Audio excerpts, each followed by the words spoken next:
जयतु संस्कृतम जयतु भारतम। मैं उमेश चंद्र मिश्र आप सभी का संस्कृत मनोरमा चैनल में हार्दिक स्वागत करता हूं।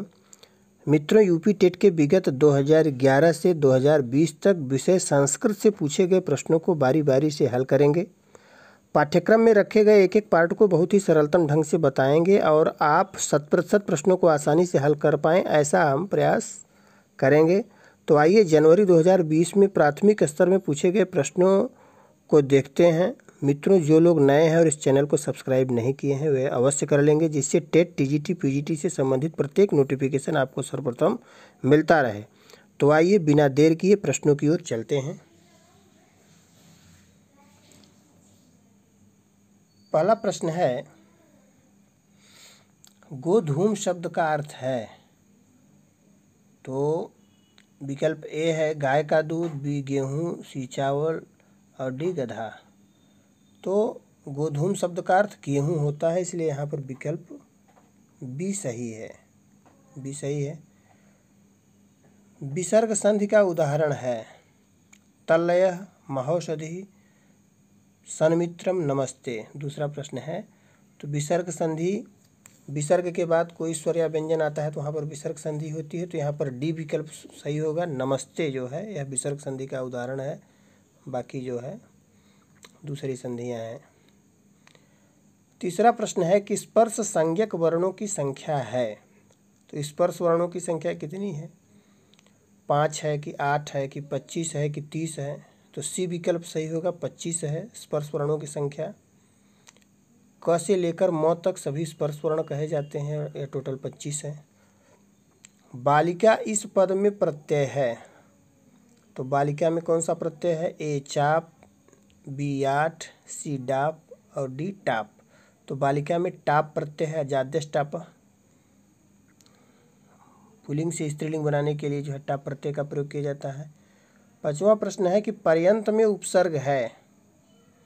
तो पर्यंत में उपसर्ग है ए प्र, बी परा, सी पर, डी पर। तो पर्यंत में उपसर्ग है परि। सर्वनाम शब्द है। सर्वनाम जो संज्ञा के स्थान पर बोला जाता है वही सर्वनाम है। तो ए पुत्रः, बी स्थूलः, सी सर्वः, डी प्रातः। तो सी विकल्प सही होगा, छठा का सी सर्वः। कुंजर शब्द का अर्थ है ए सर्प, बी हिरण, सी हाथी, डी सुअर। तो कुंजर शब्द का अर्थ हाथी होता है। मातृ शब्द का तृतीय विभक्ति एक वचन में रूप क्या बनता है? तो ए मात्रया, बी मात्रा, सी मातया, डी माता। तो बी विकल्प सही होगा, मात्रा। तृतीय विभक्ति एक वचन का है। सुबंधु की रचना है ए स्वप्नवासवदत्तम, बी मेघदूतम, सी वासवदत्ता, डी अभिज्ञान शाकुंतलम। तो सुबंधु की रचना वासवदत्ता है, बाकी स्वप्नवासवदत्तम भास की रचना है, इसलिए यहाँ पर विकल्प सी सही है। बाकी मेघदूत और अभिज्ञान यह कालिदास की रचना है। 10वां प्रश्न है कि निम्नलिखित में कौन सा स्वर है? स्वर कौन सा, स्वर वर्ण कौन सा है? ए री, बी री और सी व्री और डी उपयुक्त में से कोई नहीं। तो री जो है यह स्वर है, यह वैदिक काव्यों में इसका प्रयोग जो है किया जाता था री का, और मूल स्वर में इसकी गिनती की जाती है। तो विकल्प जो है बी सही है। निम्नलिखित गद्यांश पढ़कर प्रश्न संख्या 11 एवं 12 के उत्तर दीजिए। गद्यांश क्या है? समाजे सर्वत्र दुर्जना पीडयन्ति जनानि यद्यपि सज्जनानां संख्या अधिका अस्ति तथापि दुर्जना एव प्रबला इति महदाश्चर्यं यतो हि सज्जनाः प्रायः तटस्था भवन्ति। यदि दुर्जनानां प्रतिपदं विरोधं सज्जनाः करिष्यन्ति तर्हि निश्चयेन समाजः निर्भयो भविष्यति। समाज में सर्वत्र दुर्जन जो है, दुष्ट लोग जो हैं वह लोगों को पीड़ित करते हैं। यद्यपि सज्जनानां संख्या अधिका अस्ति, यद्यपि सज्जनों की संख्या अधिक है, तथापि फिर भी दुर्जना एव प्रबला इति महदाश्चर्यम, यतो ही फिर भी जो है दुर्जन प्रबल हैं, मजबूत हैं, यह आश्चर्य की बात है। यतो ही क्योंकि सज्जनाः प्रायः तटस्था भवन्ति, क्योंकि सज्जन प्रायः तटस्थ रहते हैं, कुछ बोलते नहीं, अपने काम से काम रहते हैं। यदि दुर्जनानां प्रतिपदं विरोधं सज्जनाः करिष्यन्ति, यदि दुर्जनों का प्रत्येक जगह पर विरोध सज्जन करेंगे तर्हि तो निश्चयेन समाज निर्भयो भविष्यति। तो निश्चित रूप से समाज निर्भय हो जाएगा। इसी पर आधारित प्रश्नों का उत्तर देना है। 11वां प्रश्न है कि उपर्युक्त गद्य के अनुसार समाज में किसकी संख्या कम है? तो सज्जनों की, बी निर्भयों की, सी शिक्षकों की, डी दुर्जनों की। तो दुर्जनों की संख्या कम है, डी विकल्प सही है। उपर्युक्त गद्य के अनुसार दुष्ट लोग समाज में क्यों प्रबल दिखते हैं? क्योंकि वे धनी होते हैं, क्योंकि उनकी पहुंच होती है, क्योंकि सज्जन तटस्थ रहते हैं, क्योंकि उनकी संख्या अधिक होती है। तो विकल्प सी सही है, क्योंकि सज्जन तटस्थ रहते हैं, कुछ बोलते नहीं हैं। निम्नलिखित श्लोक को पढ़ी तथा इससे संबद्ध प्रश्न संख्या 13 एवं 14 के उत्तर दीजिए। महान वृक्षो जायते वर्धते च तम चैव भूतानि समाश्रयन्ति यदा वृक्षच्छिद्यते दह्यते च तदा श्रेया निकेता भवन्ति। वृक्ष उत्पन्न होते हैं, वर्धते च और बढ़ते हैं, तम चैव भूतानि समाश्रयन्ति और उस पर प्राणी जो है सभी प्राणी आश्रय लेते हैं, उस पर रहते हैं। यदा वृक्ष छिद्यते दह्यते, जब वृक्षों को जो है छिद्यते माने काटा जाता है, दह्यते और जलाया जाता है, तदाश्रया तो उस पर जो आश्रित प्राणी हैं वह अनिकेता भवन्ति, वह निराश्रित हो जाते हैं, आश्रय रहित हो जाते हैं। तो इसी पर आधारित जो है 13 और 14 प्रश्न का उत्तर देना है। इस श्लोक का भाव है, ए वृक्ष महान होता है, बी वृक्ष को काटना या जलाना नहीं चाहिए, सी वृक्ष पर सारे प्राणी आश्रित होते हैं, डी प्राणी जो वृक्ष पर आश्रित होते हैं वृक्ष के नष्ट होने पर निराश्रित हो जाते हैं। तो इसका भाव यही है, क्या है कि वृक्ष को काटना या जलाना नहीं चाहिए। इसमें डी और बी को अगर मिला के देता तो दोनों सही है, क्योंकि यह भी नज़दीक में है, यह भी, लेकिन भाव यही है कि उसको काटना और जलाना नहीं चाहिए वृक्षों को। 14वां तो इस प्रकार जो है बी विकल्प सही है। डी देखिए 14वां देखिए, उपर्युक्त श्लोक में भूतानि का तात्पर्य है, तो भूतानि अर्थात प्राणी, सी विकल्प सही है। ए वृक्ष है, बी आश्रय है, सी प्राणी है और डी नाश है, तो सी यहाँ पर सही है प्राणी। तो इस प्रकार देखिए 14 प्रश्न हुआ। 15वां प्रश्न है कि भू धातु का लोट लकार मध्यम पुरुष एक वचन रूप है, बराबर यह पूछता है लोट लकार मध्यम पुरुष एक वचन। तो ए भव, बी भवान, सी भव, सी भवतु। तो भव जो है विकल्प सही है, भवत भवताम भवन्तु, भव मध्यम पुरुष, भव भवतम भवत। मनोरथ में संधि है, बराबर प्रश्न पूछा जाता है। तो ए विसर्ग संधि, पर सवर्ण संधि, सी अनुनासिक संधि, उपयुक्त में से कोई नहीं डी है, तो मनोरथ विसर्ग संधि है, ए विकल्प सही है। नेत्राभ्याम अश्रूणि पतन्ति में नेत्राभ्याम पद में विभक्ति है, षष्ठी पंचमी द्वितीय सप्तमी, तो बी विकल्प सही है, पंचमी विभक्ति है। असनि शब्द है, पुल्लिंग नपुंसक लिंग स्त्रीलिंग उपयुक्त सभी, तो पुल्लिंग शब्द है असनि।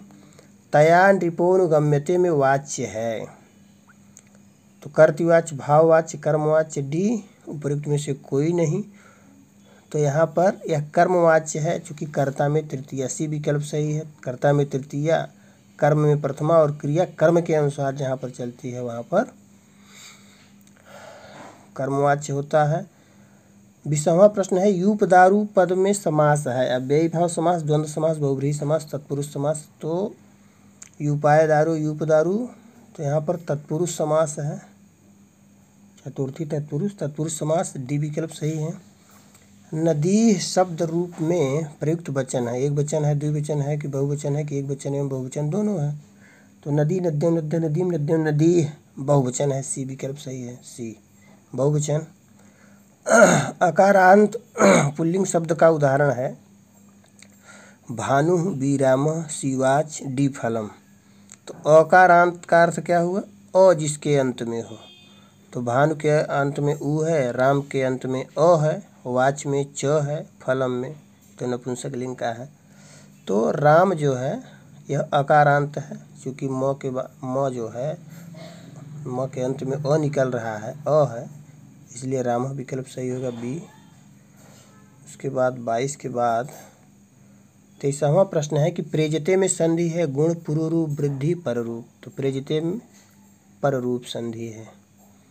व वर्ण का उच्चारण स्थान है, ए दंतोष्ठ, बी ओष्ठ, सी दंत, डी तालु। तो व वर्ण का उच्चारण स्थान है दंतोष्ठ, वकारस्य दंतोष्ठ। 25वां प्रश्न है कि घुटने के लिए उपयुक्त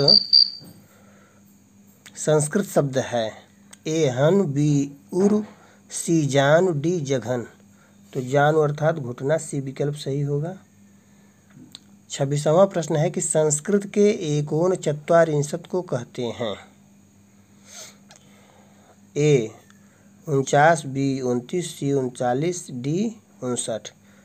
तो एकोन चत्वारिंशत् अर्थात एक जो चत्वारिंशत् से कम हो, 40 में एक कम अर्थात 39, एक ऊन ऊन माने कम, एक कम हो चत्वारिंशत् 40 से, तो यह सी विकल्प सही है 39।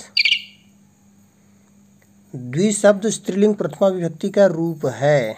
स्त्रीलिंग प्रथमा विभक्ति द्विशब्द, तो द्वौ द्वे द्वे बनता है। ए द्वे है, बी द्वयम है, सी द्वौ है और डी द्वि है। तो द्वे यहाँ ए विकल्प सही होगा। 1 2 3 4 जो संख्या है उसका पुल्लिंग, स्त्रीलिंग, नपुंसक लिंग, यह तीनों बराबर पूछा जाता है। इससे प्रश्न आते ही हैं, इसलिए उसको जरूर देख लेना है। 28वां प्रश्न है ददत रूप है। दा धातु का रूप है। ए लट लकार प्रथम पुरुष एक वचन का है कि बी लोट लकार प्रथम पुरुष एक वचन की, सी लट लकार प्रथम पुरुष बहुवचन की, डी लोट लकार प्रथम पुरुष बहुवचन। तो लट लकार प्रथम पुरुष बहुवचन सी विकल्प सही होगा। ददाति, दत्तः, ददति, यह बराबर प्रश्न पूछा जाता है। ददति। गुरूपदेशः शब्द में प्रयुक्त संधि है। तो ए अण संधि, बी गुण संधि, सी दीर्घ संधि, डी अयादि संधि दीर्घ संधि। ये सब पढ़ा चुके हैं, आप उसको जाके वहाँ देख सकते हैं हमारे चैनल पर। सी उपसर्ग है। 30 का उपसर्ग है। उपसर्ग कौन है? ए परा, बी कुत्र, सी यदा, डी यत्र।